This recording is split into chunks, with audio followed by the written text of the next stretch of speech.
Agora você pode fazer parte do clube de membros do Spurgeon TV. Esses são e-books já disponibilizados para os membros do canal. Todos os dias, novos e-books são adicionados junto com outros benefícios que só os membros têm. Sendo um membro, você passa a ajudar no crescimento desse ministério, tanto na quantidade do que podemos publicar, como na qualidade do material. Nosso propósito é, juntos, atingirmos o maior número de pessoas com solo escritura. Seja um membro do Spurgeon TV.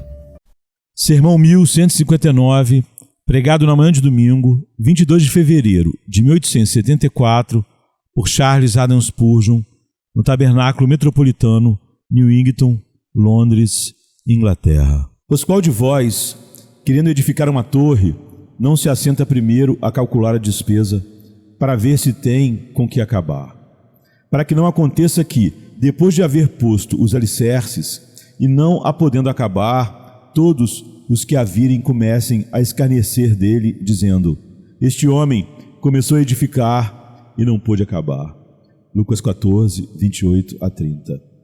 Este trecho é exclusivo de Lucas. Ele nos diz que, na época em que Nosso Senhor o proferiu, grandes multidões o seguiam. É observável que, quando Nosso Senhor foi abandonado pela multidão, ele não ficou deprimido. E quando seu ministério se tornou popular, ele não ficou exaltado ou empolgado. Ele permaneceu calmo e sábio no meio da agitação das multidões. Este trecho é evidência suficiente desse fato. Nessa ocasião, Nosso Senhor falou com o objetivo de separar o grande monte de discipulado nominal que estava diante dele, para que a palha fosse dispersa e apenas o grão precioso permanecesse.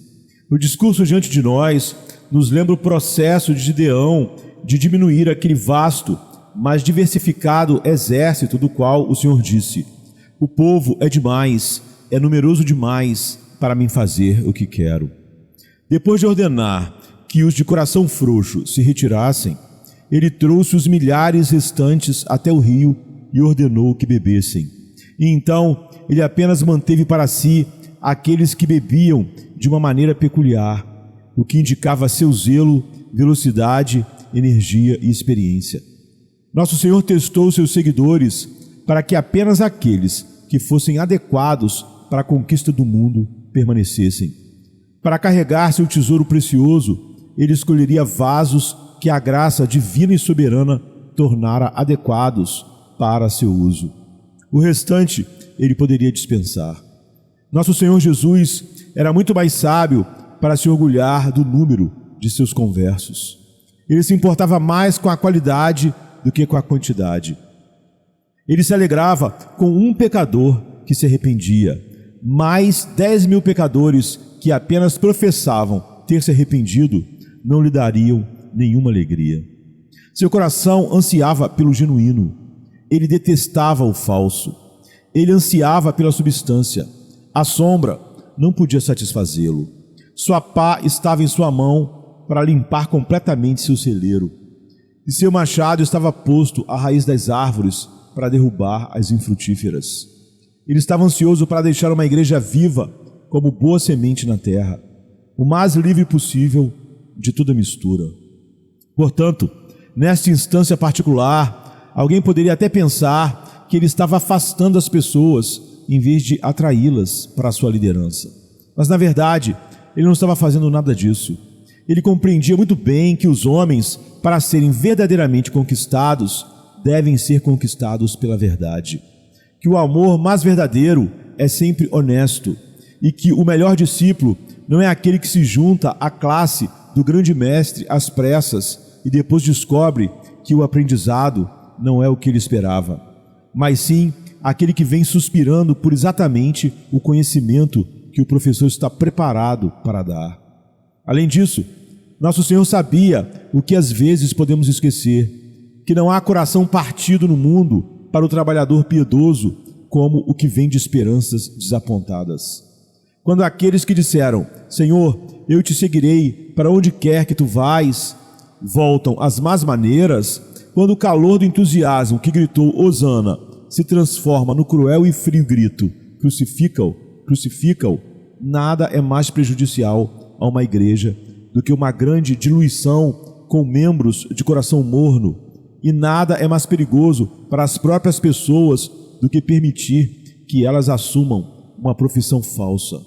Portanto, o mestre teve o maior cuidado no momento em que esse cuidado era mais necessário, para que ninguém o seguisse com uma ideia errônea, mas fosse plenamente consciente do que significava ser seu discípulo, para que não dissessem depois: fomos enganados, fomos ludibriados em um serviço que nos desaponta.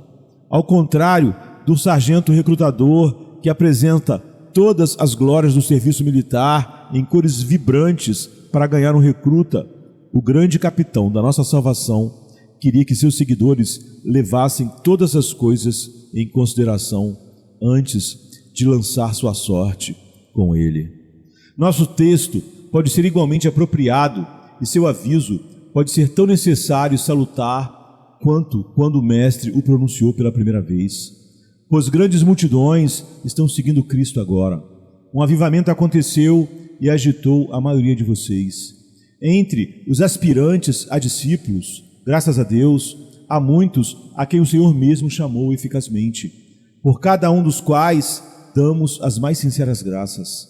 Mas com eles, necessariamente, pois quando isso foi diferente, há outros que não são chamados por Deus de forma alguma.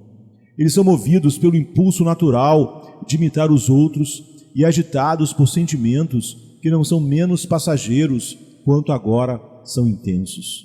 E, portanto, em nome de Cristo, é nosso dever dirigir-nos a vocês, assim como Ele fez, e avisá-los com suas próprias palavras. Se alguém vem a mim e não aborrece seu pai e mãe e mulher e filhos, e irmãos e irmãs, sim, e até a sua própria vida, não pode ser meu discípulo. E quem não toma sua cruz e vem após mim, não pode ser meu discípulo. Pois qual de vocês, querendo edificar uma torre, não se assenta primeiro a calcular o custo, para ver se tem o suficiente para terminá-la?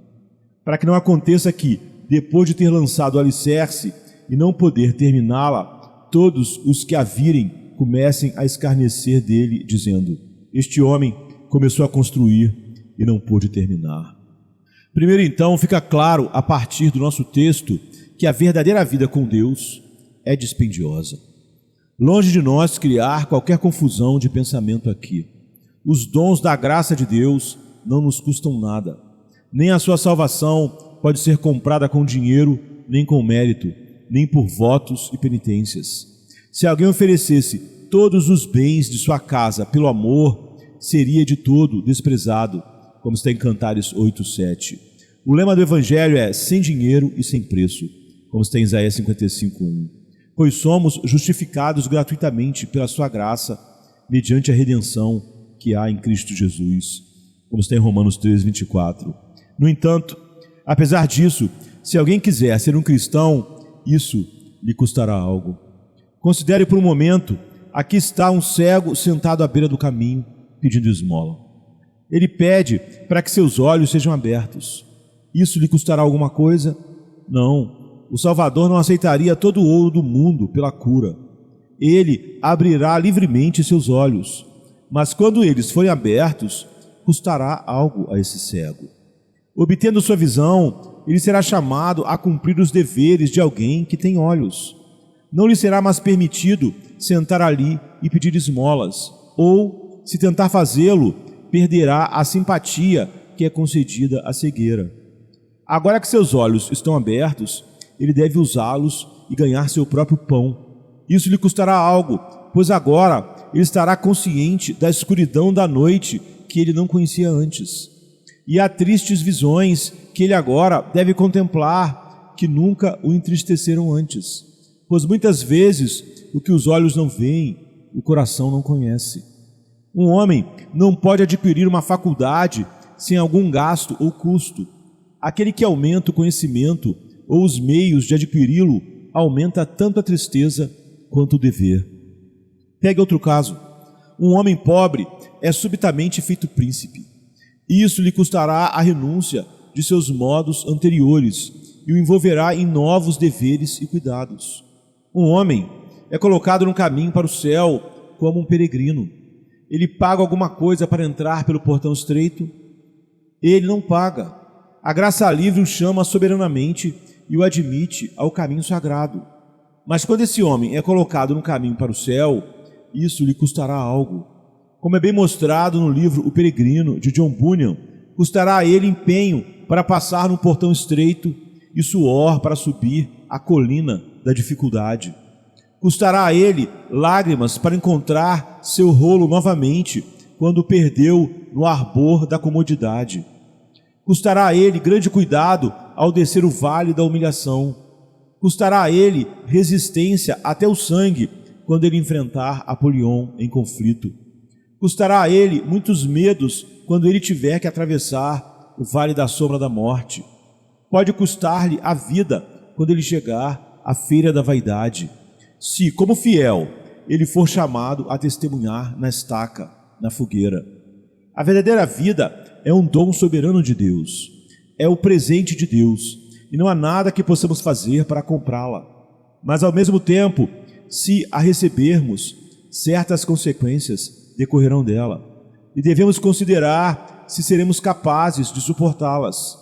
Se realmente o Espírito Santo nos chamou eficazmente, suportaremos qualquer coisa. Você pode ter certeza de que o custo deve ser grande, já que nosso Senhor o compara à construção de uma torre. A palavra usada aqui para torre muitas vezes foi empregada para significar uma casa com torres, uma vila ou mansão no campo. Qual de vocês, ele diz às pessoas, que pretende construir para si uma mansão na qual viver à vontade, não contaria primeiro o custo? A construção será cara. Doddridge está errado na suposição de que aqui se refere a uma torre temporária, que isso custaria uma quantia considerável. Fica claro pelas palavras do Salvador de que o homem sábio se senta e calcula o custo.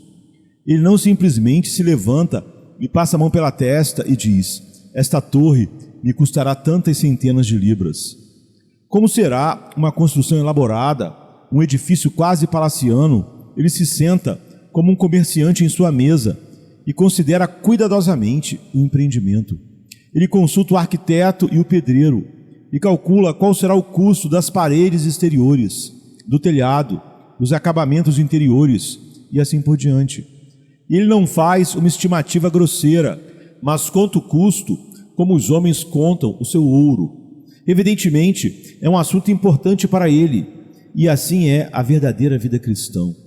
Não é algo trivial, mas um negócio de extrema importância. Aquele que pensa que uma aventura descuidada e precipitada será suficiente para seus interesses eternos está totalmente errado. A verdadeira piedade é a construção de um caráter que resistirá ao dia do juízo. Começa ao lançar profundamente as bases na fé, no amor e em um coração renovado, capturado pela beleza de Cristo. É continuada colocando pacientemente, cuidadosamente e muitas vezes dolorosamente pedra sobre pedra os materiais do belo edifício, acrescentando diligentemente, como diz o apóstolo Pedro, a sua fé, a coragem acrescentando o conhecimento, ao conhecimento acrescentando temperança, a temperança acrescentando paciência, e a paciência acrescentando a piedade, e a piedade a bondade fraterna, e a bondade fraterna o amor. Nossa obra de vida consiste em edificar-nos na fé mais santa. Você não vê que é um glorioso palácio que o caráter cristão é comparado? Que ele é comparado a um palácio magnífico que Deus está construindo, e isso custará tempo, trabalho e dor. Mas, para que não pensemos que o custo é pequeno, nosso Senhor o compara a uma guerra. Ele fala do número de tropas envolvidas nesta guerra, mostrando que não se trata de uma simples escaramuça de duas tribos insignificantes. Ele a compara a uma guerra na qual, de um lado, há um exército de 10.000 e, do outro, um exército de 20.000. Agora, a guerra sempre é um empreendimento dispendioso. Além do custo com equipamentos e munições, há o custo da vida humana e do sangue. Há a retirada de braços fortes do trabalho em casa e os riscos mais graves de derrota, captura e devastação. O Senhor compara a vida cristã, então, em seus aspectos externos, a uma batalha entre o homem gracioso e os males que graçam no mundo exterior. O discípulo de Jesus precisa se defender contra um inimigo gigantesco e tem dentro de si um poder que, no que diz respeito a ele, não é suficiente para o confronto. As probabilidades são terríveis. 10.000 contra 20.000. Bem disse o Salvador, no último caso, que é bom sentar-se para calcular. O rei, com um exército menor, consulta seus sábios senadores, busca conselhos da experiência, chama bons conselheiros e debate se a coisa pode ser feita ou não. Assim devemos considerar o assunto de nossas almas, pois o evangelho verdadeiro operando em nós é algo dispendioso e não deve ser encarado, como o francês disse, com um coração leve. Esse coração leve custou caro à sua nação, e assim custará a nós se o indulgirmos. Poderíamos ter inferido isso, penso eu, a partir de algumas outras considerações, a saber, do fato de que a verdadeira vida cristã é duradoura. Ela dura a vida toda. A vida cristã nominal, falsa, vem e vai. A verdadeira regeneração nunca se repete. É o início de uma vida que não terá fim, nem no tempo, nem na eternidade. Mas tudo aquilo que dura é caro. Você pode ter vidraças coloridas em sua casa por um preço baixo, se desejar, mas logo o sol removerá a sua beleza. Se quiser obter um vidro que retenha a cor por séculos, cada parte do processo de sua fabricação será cara, envolvendo muito trabalho e cuidado. O mesmo se dá com a fé. Você pode obtê-la por um preço baixo, se quiser, e ela pode parecer semelhante à verdadeira e até, por algum tempo, lhe dará o conforto e o respeito que a fé genuína traria, mas não irá durar. Logo a cor dela irá esmaecer, e a beleza e a excelência que eram apenas falsidade deixarão de existir. Se você quer, caro amigo, e tem certeza que você quer uma santidade que dure até após a morte, isso lhe irá custar muito, tenha certeza. Lembre-se também que a verdadeira fé terá de suportar forte ataque, pois não haja dúvida de que será intensamente combatida aqui neste mundo. Torre alguma será edificada sem que enfrente tenaz oposição. Será tal qual os muros de Jerusalém. Os Sambalates e Tobias logo procurarão, de certo, estorvar sua construção. A verdadeira fé deve ser capaz de resistir às adversidades. De nada adiantará se não puder resistir. Uma genuína espada de Toledo custa muito quando adquirida nova pelo guerreiro, mas sempre que ele dela precisar, sabe que poderá destroçar seus inimigos no dia da batalha. Por isso, não teme utilizá-la no calor do combate, confiando em sua resistência e no fio de sua lâmina. Não haveria, por acaso, espada mais barata? Claro que sim, que não seria difícil para o guerreiro encontrar outra por preço tão alto, mas provavelmente, no momento em que essa outra espada alcançasse o capacete de um inimigo, em vez de atingir o crânio do adversário, quebraria na mão do guerreiro e custaria sua vida. Assim é a falsa fé que muitos adotam hoje. Não há nela desprendimento, não há o abandono das coisas mundanas, não há desistência das diversões carnais. É apenas algo mundano, nada mais. Essa fé não tem altos custos, mas quando exigida, falha, quebra, como a lâmina da espada mal forjada no dia da batalha, e deixa seu portador sem defesa. Se você quer o que irá resistir em meio ao combate, terá de investir muito. Jesus Cristo sabia que as pessoas a quem falava não conseguiriam resistir às provações que aguardavam seus discípulos. Tais pessoas nem sabiam que ele seria crucificado. Ele era então muito popular e esperavam que se tornasse rei de Israel. O Salvador, porém, sabia que tempos difíceis estavam para chegar, quando o rei dos judeus seria pendurado em um madeiro e seus discípulos, mesmo os mais fiéis, acabariam por abandoná-lo. Assim, ele estava como que dizendo a essas pessoas: vocês devem estar preparados para suportar, como eu, a cruz. Devem estar preparados para me seguir em meio ao escárnio, a vergonha e a reprovação que terei de enfrentar. Se não estão, então sua condição atual de discípulo não passa de um equívoco. Elas, aliás, nem chegaram a ter de passar por tal experiência, pois na hora da aprovação não foram mais encontradas. Tenho em mente, caros amigos, e quero dar grande ênfase a este ponto, que precisamos ter uma fé cuja base se apoia no exame do grande juiz no dia final. Há coisas no mundo que, se examinadas de perto, especialmente sob o microscópio, acabam por revelar muitas falhas. Todavia, nenhum exame microscópico pode ser comparado ao olhar de Jeová, pois ele pode ler até mesmo através de nós. Poderá ter consequências desastrosas o dia em que o seu olhar de fogo ressecar as profissões de fé feitas em vão. A vegetação castigada pelo quente vento oriental não chega a secar nem a metade do que secarão as planícies da falsa cristandade sob o rigoroso olhar do Senhor no último dia. Ele fixará seu olhar no que muitos chamam de cristandade, entre aspas, e muito dela, talvez até ela toda, poderá acabar desaparecendo. Pois quando vier o Filho do Homem, porventura, achará fé na terra? Lucas 18:8. Fica evidente assim, portanto, que muitos são chamados, mas poucos escolhidos, como está em Mateus 22:14. Porfiai por entrar pela porta estreita, paira a voz de Cristo sobre todos nós, porque eu vos digo que muitos procurarão entrar e não poderão. Lucas 13:24. Se nossa fé está para ser pesada na balança e sujeita a porventura se constatar que é falha, cabe-nos assegurar que seja sincera, genuína e valiosa, para que ela possa superar as provações. Que custo será esse então? Qual o custo de edificar uma torre ou travar uma guerra? A resposta é dada pelo Salvador, não por mim. Não ousaria inventar o que ele já estabeleceu. Cabe a mim ser um eco de sua voz, nada mais. Que diz ele? Primeiro, que se você for dele e dele obtiver a salvação, deverá amá-lo mais que qualquer outra pessoa neste mundo. Este, o significado de sua proposição. Se alguém vier a mim e não aborrecer o pai, a mãe, Lucas 14:26. Nomes queridos, pai e mãe. Haveria alguém na terra cuja alma fosse tão morta a ponto de pronunciar alguma dessas palavras, especialmente a última, mãe, sem qualquer emoção?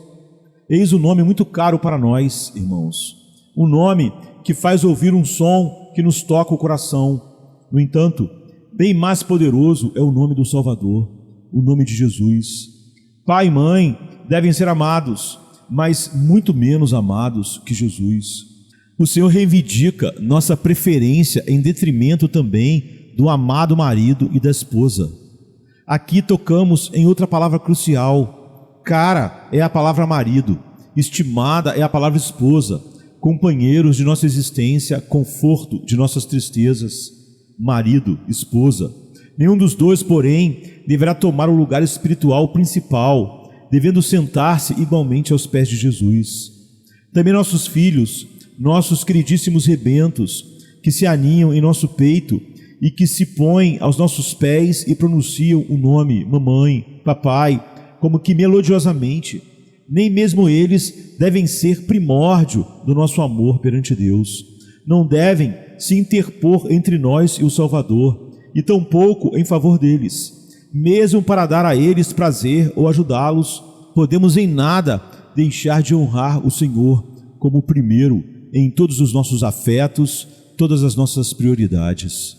Muitos filhos são verdadeiros mestres para seu pai. Muitas filhas são como rainhas para suas mães, mas por maior que o motivo possa parecer, situação alguma comporta a preferência. Se eles nos fizerem, mesmo inocentemente, ir em direção ao pecado, devem ser tratados para o seu próprio bem com rigor, pois o mal deve ser sempre evitado em nome de Cristo.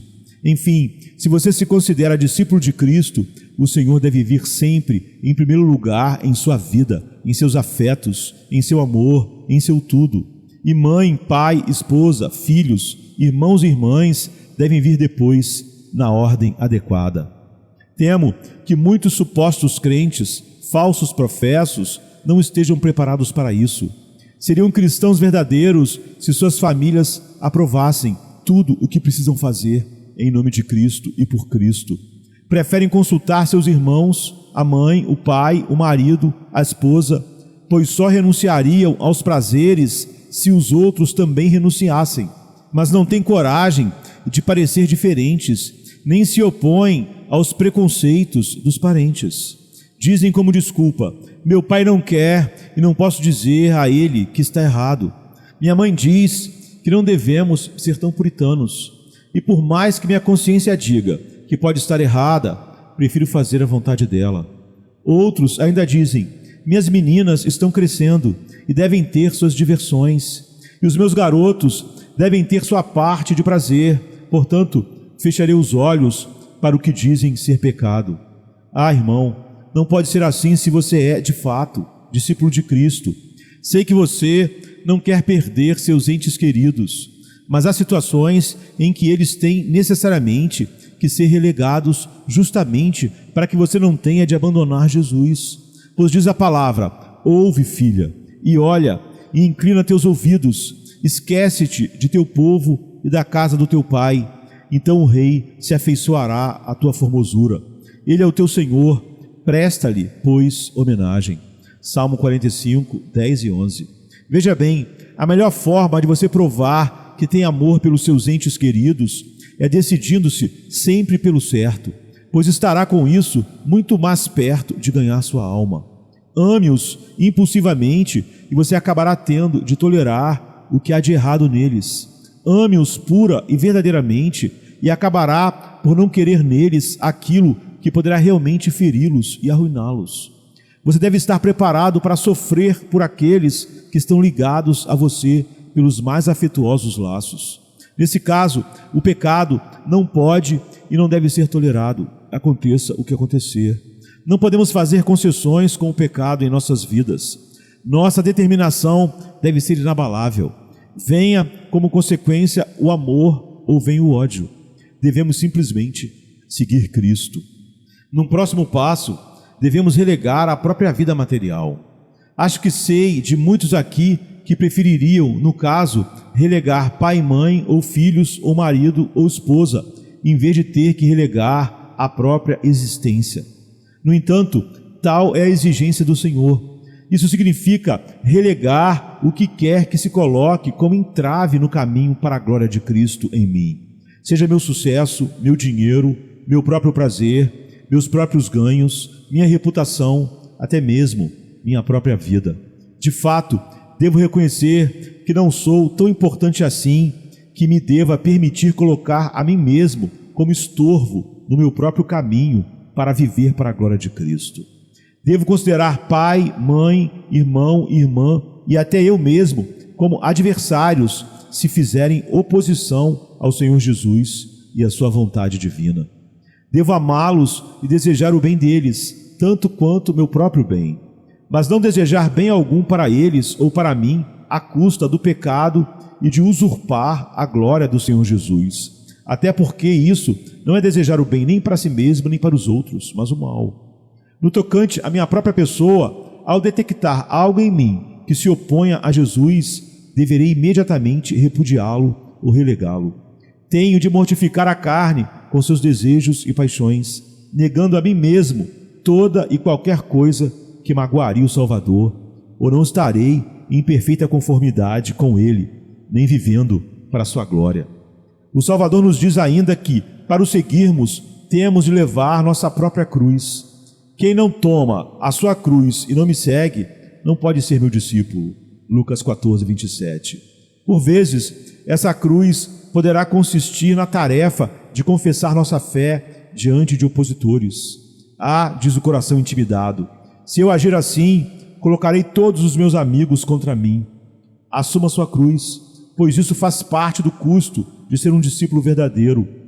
Mas mal conseguirei permanecer na minha casa se eu endossar minha fé assim. Assuma sua cruz, irmão, ou você não será discípulo de Cristo. Bem, mas isso implicaria uma mudança radical em minha vida cotidiana, financeira e etc. Então mude, irmão, ou você não conseguirá ser um discípulo do Senhor. Mas vim a conhecer alguém muito querido, que espero que se torne o meu marido ou minha esposa, e que provavelmente irá me deixar se eu largar os hábitos do mundo. Por pior que seja a perda, é preferível essa pessoa deixar você se representar um obstáculo à sua busca por Cristo, pois ou você segue Jesus ou irá se perder para sempre. Que palavras perturbadoras! Todavia, enfrentam a hipocrisia de muitos cristãos professos. Tais cristãos não se separam do mundo. Eles não parecem, mas já se encontram tão mortos por suas atitudes como está o peixe que boia paralisado na água. Carregam acaso alguma cruz? Têm opositores por serem por demais rígidos e puros em seu amor por Cristo? Oh não, pois deles é o tipo de fé que ao mundo agrada e que, por conseguinte, Deus abomina. O homem que ama o mundo não traz consigo o amor do Pai, e aquele que desfruta de coisas indignas deve esperar a reprovação de Deus. Além disso, mostra-nos o Salvador outro item do alto custo, pois requer não somente que o discípulo carregue sua cruz, mas também que o siga, isto é, ele tem de agir com o Cristo. Se não estivermos preparados para fazer de Cristo nosso exemplo, se não for nossa meta viver como ele viveu, abandonando a si mesmo como ele fez, não poderemos ser seu discípulo. Por fim, temos de fazer uma entrega incondicional de todas as nossas coisas a Jesus. Guardem bem essas palavras. Assim, pois, todo aquele dentre vós que não renuncia a tudo quanto possui, não pode ser meu discípulo. Lucas 14:33.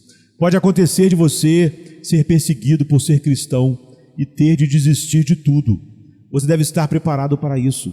Pode ser também que você não tenha de desistir de coisa alguma, mas essa capitulação deve ser tão real em seu coração quanto seria se tratasse de coisas materiais. Nenhum homem se dá inteiramente a Cristo até que tenha dito: meu Senhor, entrego-te hoje meu corpo, minha alma, minhas forças, meus talentos, meus bens, minha casa, meus filhos, tudo que tenho. Daqui por diante, agirei para com tudo o que tenho, segundo somente a tua vontade e para a tua glória. Eu te servirei como teu mordomo, pois a ti pertence tudo que tenho. Quanto a mim, nada possuo, entrego tudo a ti. Você não será um discípulo de Cristo a um custo menor que este. Se você possuir um infinitésimo de coisas que seja seu e não do seu mestre, não terá Cristo como seu mestre e Senhor. Tudo deve ser de Cristo, cada espaço, cada partícula, toda a sua vida, ou você não será dele. Sei que essas palavras são perturbadoras, mas quero lembrar a vocês, mais uma vez, que não foram ditas por mim. Se errei ao expô-las, sinto muito por isso, mas estou convencido de que não fiz assim, pelo menos na intensidade da cobrança de sua parte. Confesso que sinto ter falado até de forma bastante complacente. As palavras do texto deitam diretamente o machado à raiz da árvore. Não são por demais arrebatadoras. Calculem, por favor, as despesas. E se algum de vocês tomou para si uma fé que nada lhe custará, largue-a já, fuja dela, pois será sua ruína e maldição. Há como chegar ao céu sem tamanho custo? Não. Conseguiremos ser cristãos sem sacrifícios? Não. Se vocês forem impostores, talvez hipócritas, podem até ser irmãos de Judas, mas nunca verdadeiros cristãos. O alto custo é inevitável e não pode ser diminuído de forma alguma.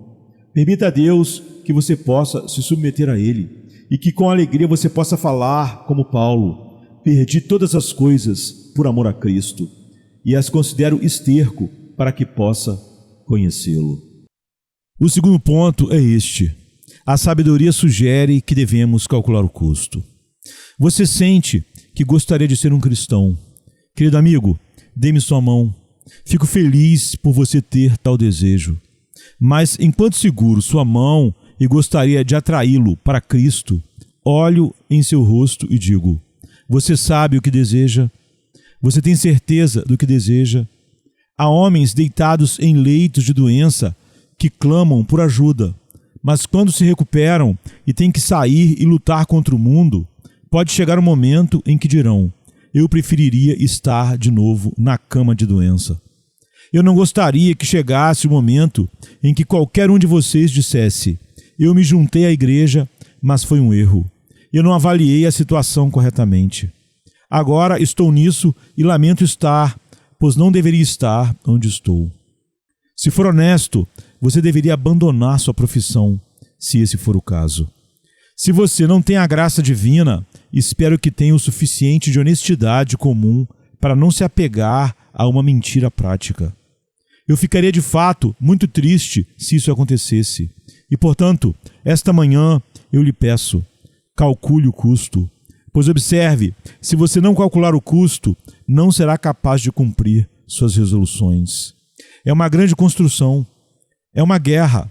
Não há erro maior do que a noção de que, para ser cristão, basta um pouco de emoção durante alguns dias e a crença em uma hora decisiva. Se eu pregasse tais doutrinas, estaria enganando suas almas. A fé e o arrependimento não são obras de uma semana ou duas. São uma obra para a vida toda. Enquanto o cristão estiver na terra, ele deve se arrepender. E quanto à fé, não é dizer, eu acredito em Jesus e por isso estou salvo, mas é uma graça diária, a confiança de uma vida inteira. O cristão continua a crer e a se arrepender até começar a triunfar na glória eterna.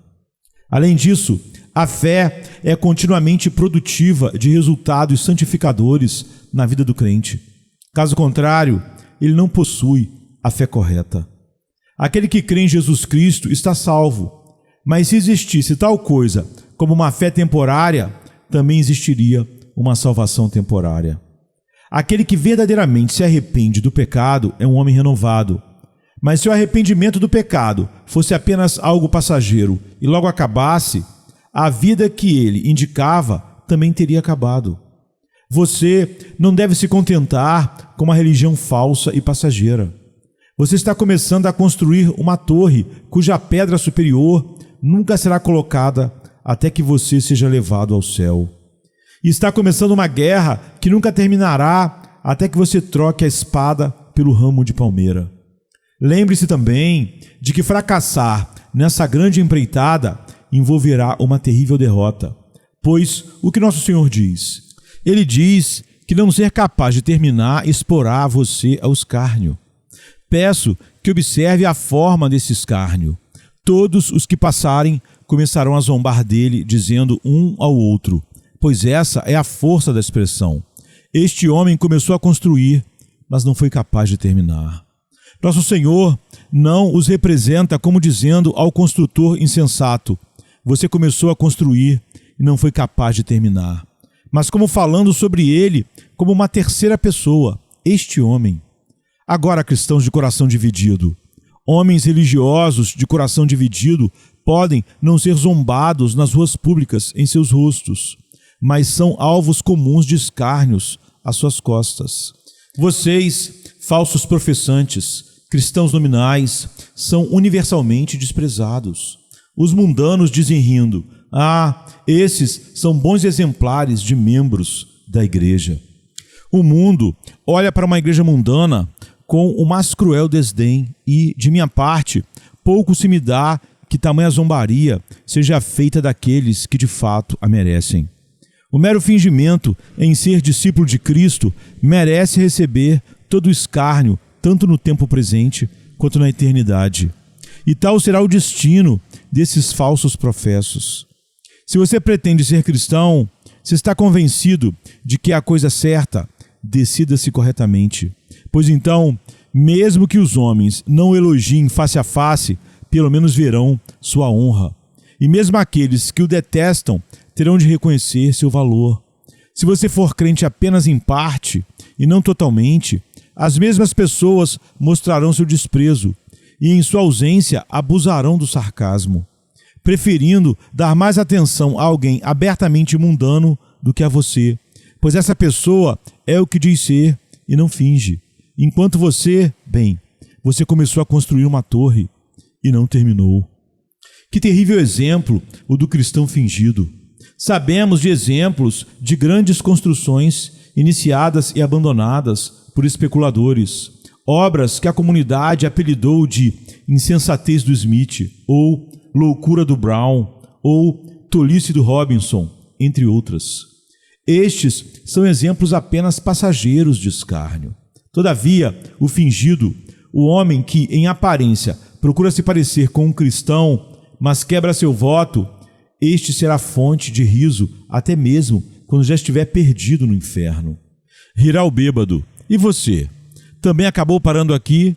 Você, que era tão eloquente quanto a sobriedade, tão disposto a repreender os beberrões? Ahá, dirá outro. Você não era um homem que morava na nossa rua e tanto propalava sua religiosidade? Você me disse que eu estava perdido, mas vejo que você não estava melhor do que eu. Vejo profanos se erguerem da tortura do remorso para exclamarem: você se tornou um de nós? Logo você, rato de igreja, está conosco no inferno? Consegue sentir ainda o gosto do vinho sacramental em seus lábios? Por que então anseia por uma gota d'água para refrescar sua boca? O pão sacramental que você tão prontamente engoliu não estará entalado em sua garganta hipócrita? Você, mentiroso perante Deus e os homens, é certo e justo que tenha sido lançado aqui, como nós fomos. Se você quer se perder, perca-se por qualquer qualificação, menos por ser considerado hipócrita. Se deve perecer espiritualmente, pereça então fora da igreja, nunca dentro dela. Não brinque com o Senhor da glória. Não conheço ato pior que tentar imitar a excelência do Salvador mediante a imitação insolente de sua graça. Qual ofensa seria pior cometer contra a majestade da sagrada virtude que travestir-se de sua santidade e imitar sua perfeição? A última palavra será esta: qualquer que seja o custo, a vida com Cristo vale o custo.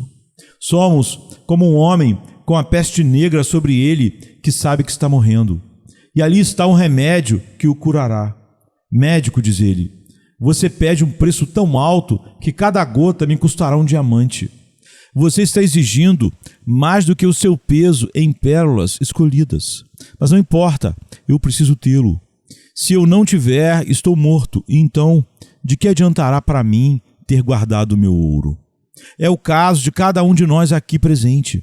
Precisamos de Cristo ou pereceremos para sempre. E será melhor para nós cortar nosso braço direito e arrancar nosso olho direito do que sermos lançados no fogo do inferno. Saibam, irmãos e irmãs, as bênçãos presentes do verdadeiro evangelho valem todo custo. E se eu tiver que romper alguma conexão querida, Jesus, você é melhor para mim do que meu marido, minha esposa e meus filhos. Se for preciso que ela, que está em meu seio, me considere seu inimigo, tu estarás em meu coração, meu Salvador. Melhor do que uma Raquel ou uma Rebeca. Sim, se for preciso que meu pai diga, você nunca mais entrará em minha casa se seguir a Cristo. Ele terá que dizer isso, pois quando pai e mãe me abandonarem, o Senhor me acolherá. A alegria imediata recompensará a perda imediata. Sim, sem dúvida. Você pode considerar todas as coisas como perda por causa da excelência do conhecimento de Cristo Jesus, seu Senhor, e ainda assim sair ganhando. Quais serão, porém, as recompensas pelo alto investimento na fé proporcionadas pela real benignidade de Deus no que se refere à morte? Dor alguma será causada por termos de declarar no leito de morte: fui expulso da minha casa, de minha família, por causa de Jesus. Não haverá tristeza em lembrar: fui ridicularizado por causa de Cristo. Não nos trará agonia dizer: fui tomado por exageradamente austero e por demais puritano. Não, irmãos, tais coisas não nos irão colocar espinhos no travesseiro, no leito terminal. Oh, não. Pelo contrário, veremos quão doce foi ter carregado uma pequena parte da cruz de Cristo. Uma lasca desse madeiro nos valerá mais que toda a riqueza de um rei no nosso dia fatídico. Além disso, quando soarem as trombetas e se levantarem os mortos no dia do juízo final, não iremos dizer: sofri demais pela causa de Cristo, Pois quando os escolhidos forem separados para o lado direito, e nós no meio deles, não veremos com tristeza o fato de havermos um dia sido rejeitados e privados das aspirações sociais em nome de Jesus. Não lamentaremos haver participado de um restrito grupo menosprezado e adorado em meio aos humildes do mundo, o amor de Jesus, e termos sido inteiramente fiéis ao seu evangelho. Oh não! Eu lhes asseguro que nesse dia brilhará intensamente todo aquele que foi apagado em nome do Senhor. Em meio aos que brilharão, brilhará em dobro o grupo dos mártires de quem o mundo não foi digno, aqueles que foram rejeitados em todos os aspectos mundanos. E enquanto cada discípulo deverá estar recebendo 100 vezes mais que aquilo a que renunciou pela causa do seu Senhor, esses estarão recebendo muito mais. Deixe-me lembrar-lhes, no entanto, amados, que Cristo nada lhes pede em matéria de renúncia que possa magoá-los. Se vocês têm de deixar pai e mãe, é apenas no sentido de não ceder à sua vontade incrédula, nem renegar Cristo por eles. Se tiverem de abandonar algum prazer, é porque tal prazer certamente não é adequado a vocês e roubaria um prazer muito maior, pois sua doçura é falsa, não verdadeira. Cristo lhes dará alegrias indescritivelmente maiores, aqui e na eternidade. Quero lembrar também que nosso Redentor não pede a nenhum de nós que faça algo que ele não haja feito. Esse pensamento muito me impressiona e peço a Deus que impressione também a vocês. Mestre, tu me pedes que eu abra mão do meu próprio Pai. Sei que tu tiveste que deixar o Pai no céu e ser abandonado por ele na cruz. Pedes que eu deixe a casa paterna em teu nome. Sei que tiveste de deixar as gloriosas mansões celestiais. E se eu tiver de receber alguma crítica, ofensa, zombaria, disseram de ti, o Senhor dos senhores, que estavas a serviço de Beelzebu. E se eu for expulso de algum lugar, expulso também foste. Quando pensamos sobre o escárnio, a vergonha, as cusparadas e chicotadas que nosso Senhor teve de suportar, quais poderão ser piores as nossas dores? Se em seu nome formos condenados à morte, não esqueceremos de como ele pendeu da cruz, destituído de tudo, para que nos pudesse salvar da ira vindoura, recebendo ele mesmo a ira infinita. Ó crente, você consegue seguir seu Senhor aonde quer que ele vá? Vocês conseguem segui-lo, soldados da cruz? Será o caminho suave para os pés dele e somente áspero para os de vocês? Ei-lo em meia batalha, bem ali, onde mais intenso é o combate. Você irá segui-lo? Ousará segui-lo? Ou ansiará por se refugiar nas tendas da facilidade e pela atitude dos covardes que se encolhem, desertando para o lado do inimigo? Ó, por tudo que é bom e sagrado, se vocês são de fato seguidores de Cristo, quero instá-los a clamar. Onde ele estiver, que lá estejamos, seus servos. Por onde ele andar, que andemos também nós, seus servos. Que seja nossa, neste mundo, a humilhação, para que no futuro possamos partilhar de sua glória. Queremos levar o seu vitupério no mundo. Esse sermão é duro, talvez vocês comentem, mas é o próprio Salvador quem diz tudo isso que agora repito. Seu discurso é de fato desafiador, mas há nele verdades incontestes, que servem de consolo e direção quando nos prestamos a atentamente ouvi-las. É verdade que, sem calcular, você jamais conseguirá edificar sua torre. Josué advertiu as pessoas do seu tempo: não podereis servir ao Senhor, Josué 24:19, se abandonardes o Senhor e servirdes a deuses estranhos, Josué 24:20. Se você calcular bem as despesas, verá que sozinho não pode bancar essa guerra. 10.000 não conseguem enfrentar 20.000. Ainda assim, há que ser feito, e a necessidade inevitável serve de motor. Não importa o que vem à frente, não podemos ousar voltar atrás. Lembremo-nos da esposa de Ló. Que então fazer? Ouça bem as palavras do Senhor. Aos homens é isso impossível, mas a Deus tudo é possível. Mateus 19:26. Você assim anseia, o Espírito de Deus o ajudará, e ele é eficaz em tudo que faz. Você terá de abandonar o mundo e a carne, sem pensar duas vezes. Deverá lutar contra as suas concupiscências e delas ser lavado no sangue do Cordeiro. A torre será então, sem dúvida, edificada, e o Senhor a habitará. Lance-se a Jesus com fé simples, descanse em sua força, creia em sua capacidade e Ele o conduzirá em segurança. Você percebe o versículo que segue esse trecho? Eu me pergunto se algo semelhante seguirá meu sermão. É espantoso que, embora Jesus tenha falado com voz trovejante, como se estivesse no topo do Sinai, e suas palavras parecessem duras, está escrito: aproximaram-se dele todos os publicanos e pecadores para ouvi-lo, como se eles dissessem a si mesmos: este homem nos fala a verdade de Deus, portanto, o ouviremos.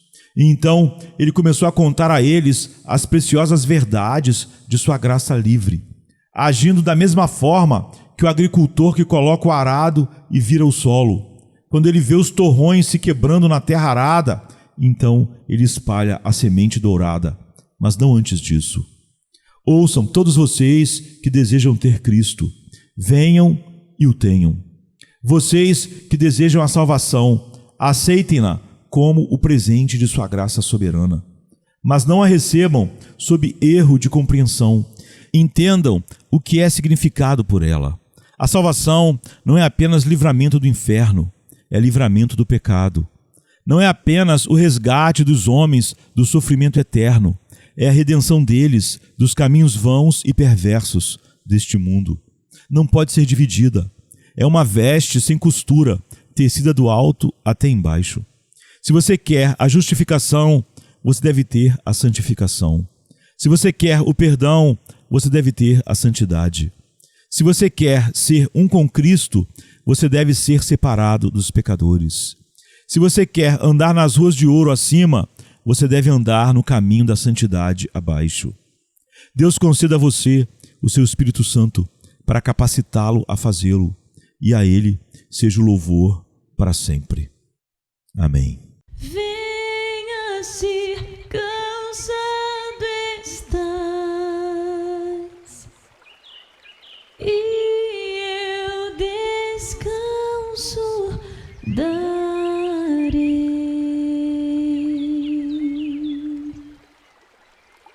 Tu descansarás.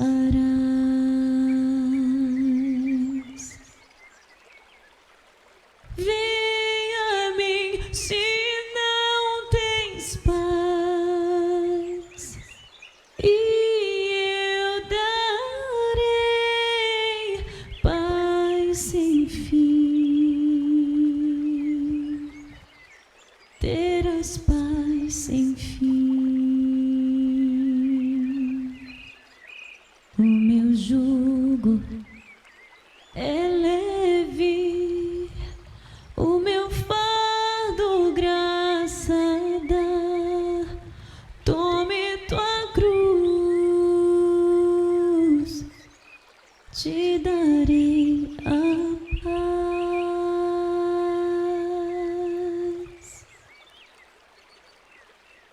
Venha o aflito e lhe darei paz, minha paz darei.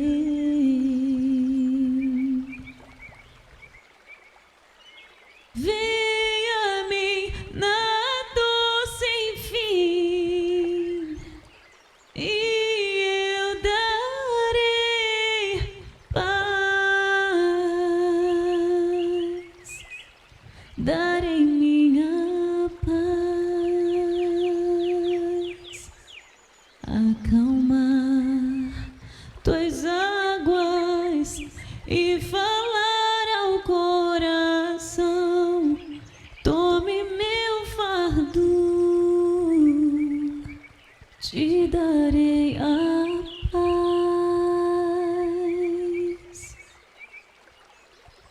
Venha a mim.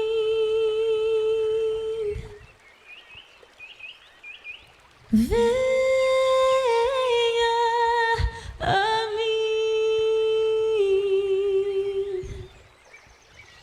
venha a mim.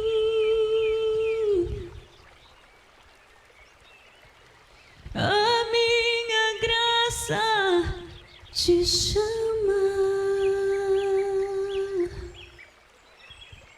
a minha graça te salva.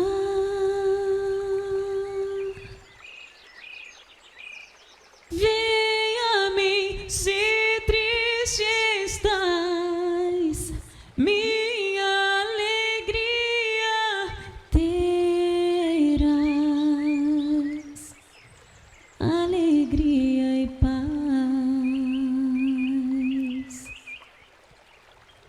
Vem a mim na tua escuridão, eu sou a luz do mundo,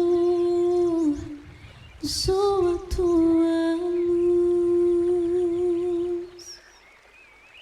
Voarás como águia, tua força eu serei. Tome a cruz, te darei a paz. Venha a